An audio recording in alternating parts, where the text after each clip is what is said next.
Yo, Cup of Joe, coming at you guys with another gear ability guide video. This time we are using the Dark Tetra Dualies. As a Dualies weapon, the Dark Tetras have the ability to dodge roll, but what makes the Dark Tetras so special is that they have the ability to roll 4 times in a row. I don't know about you guys, but when the Dark Tetras were first announced and showed off by Nintendo for being a 4 dodge roll dually, I was just like, wait, what?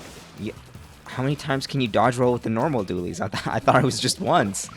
And I think a lot of other people had the same experience as me, because after those weapons were announced, not even when the weapon was released, when it was just announced, I saw so many people online dodge rolling 2 times for like the first time ever. And I don't know if it was just because I finally understood that that was something that was possible that made me see it more, or if it was just because a lot of other people were like me and they just did not even know until Nintendo just told us. I'm sure that the game tells you somehow, but I don't know. I didn't know. Somehow I didn't know that you could roll twice with dualies. Anyway, I'm not great with this weapon, that's why we're playing Turf War, but I think this weapon is really cool, and I just want to give people a reason to give it a try for themselves. So I'm making this gear ability guide video so you guys can at least go into it with some good gear. You might not have all the skills necessary if you're like me, but at least you'll be very fresh in terms of the gear build that you have, and I'll give you guys some tips on how to use the Dark Tetras effectively at the end of the video. So let's start it off. The first gear ability that I am going to recommend is a main of Main Saber. The Dark Tetra main weapon doesn't really use too much ink when it shoots or when it dodge rolls, but because of the fact that you will be dodge rolling 4 times in a row sometimes, and because the end lag after a dodge roll lasts pretty long, you really just do not want to risk running out of ink at all. It pretty rarely happens to me when I was testing out the weapon, but if it ever did happen, then, you know, it was really bad. So having that main of Ink Saber just helps to make sure that you never get stuck in a very unwinnable situation. I also recommend taking some swim speed. I think it's really nice to be able to get around the map faster since you have a little bit shorter range than some other weapons. The Dark Tetras do actually have pretty decent range, don't get me wrong, but you know, it's not super long, so you are going to have to swim to approach some enemies. Furthermore, swim speed is always a very helpful way to keep you alive during fights, because you can do things like splat dashing and sub-strafing to stay alive more. Another little something I threw in there to help you with fights and staying alive is run speed.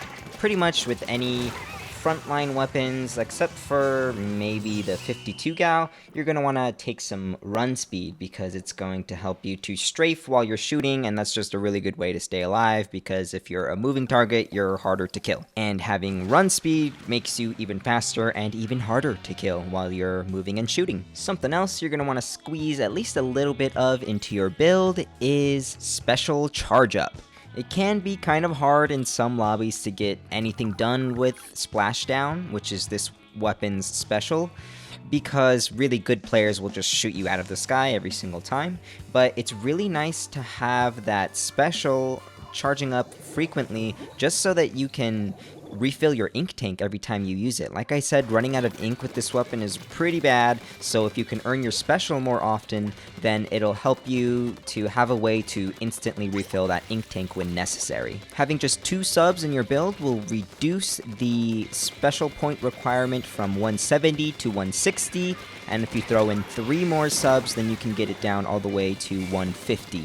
I wouldn't recommend taking too much more than that, as the effectiveness of that sub ability will be very reduced. Next, I'm going to tell you a gear ability that I was using in this video, but after having tested it out, there is something else that I recommend a little bit more, but this gear ability that I'm about to tell you guys to try is perfectly fine. It really just depends on how you want to play the weapon. So, option number 1 would be Ninja Squid. I pretty much always am going to recommend Ninja Squid for shorter range weapons because it's going to help you to close gaps and get kills.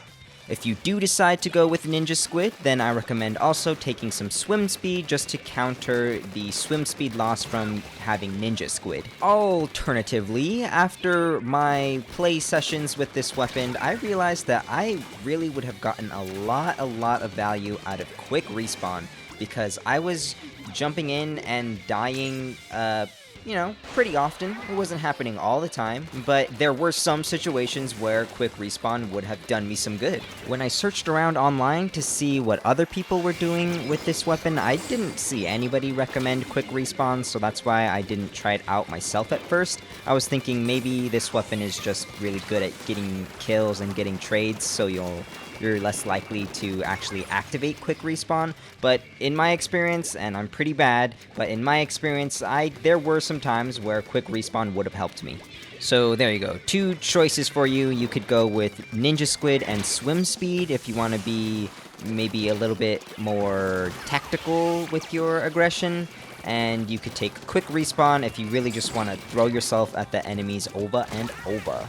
And finally, one last thing that you can throw into your build if you're really trying to optimize things to the max, I would recommend giving quick super jump a try. Just 1 or 2 subs can make a pretty big difference when you're jumping out or jumping in. So can't really go wrong with 1 or 2 subs if you want to fit that in.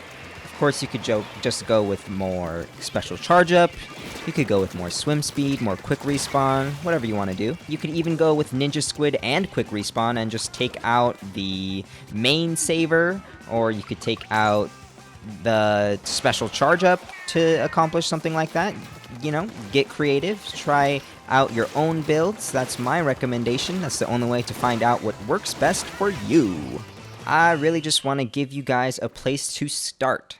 Speaking of starting, I would recommend taking 1 main of main saver, 1 main of special charge up, and maybe 1 main of swim speed to start things off with collecting gear for your build. You could also take Ninja Squid or quick respawn as a main to start, whatever appeals the most to you, or whatever you think is going to help your playstyle the most. Now, as promised, let me give you guys a few tips to use the Dark Tetras. Once again, I think I've said it like 2 or 3 times in this video, I'm not the best with this weapon, but I can tell you some things that might help you out. I already told you guys that the Dark Tetras can roll up to 4 times, but did you also know that the Dark Tetras have the ability to shoot while they're rolling around?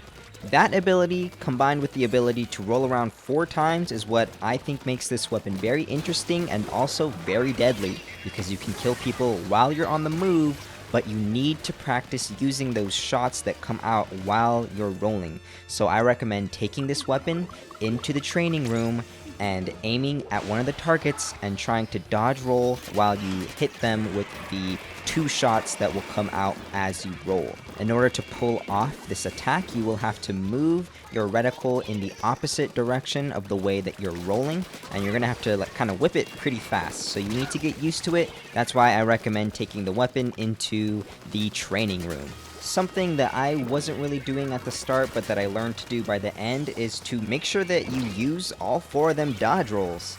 You don't have to use all 4 every single time, especially when you're taking on targets who are a little bit further away or on a raised platform.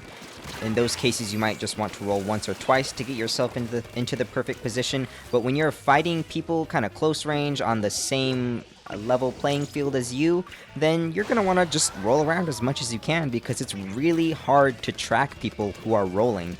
And it'll be hard for you to track people as you are rolling, but at least you're going to know which way that you want to roll. So it'll be easier for you to try to hit people as you roll, which is one of the special things that this weapon can do. Don't forget to make sure you use that dodge roll to get you out of enemy ink when you are surrounded by it. There was I think at least one time in this video that I can remember where I could have used a dodge roll to save myself from getting splatted by a bomb, because I was stuck in enemy ink and I just tried to do the normal thing of just shooting at your feet and trying to swim away, but I forgot that I was holding Dualies, so I could have dodge rolled away.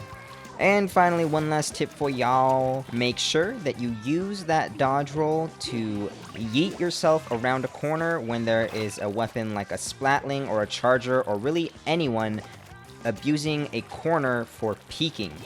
When people are corner peeking, they're kind of slowly trying to creep their way around the corner so that only part of themselves will be revealed around that corner.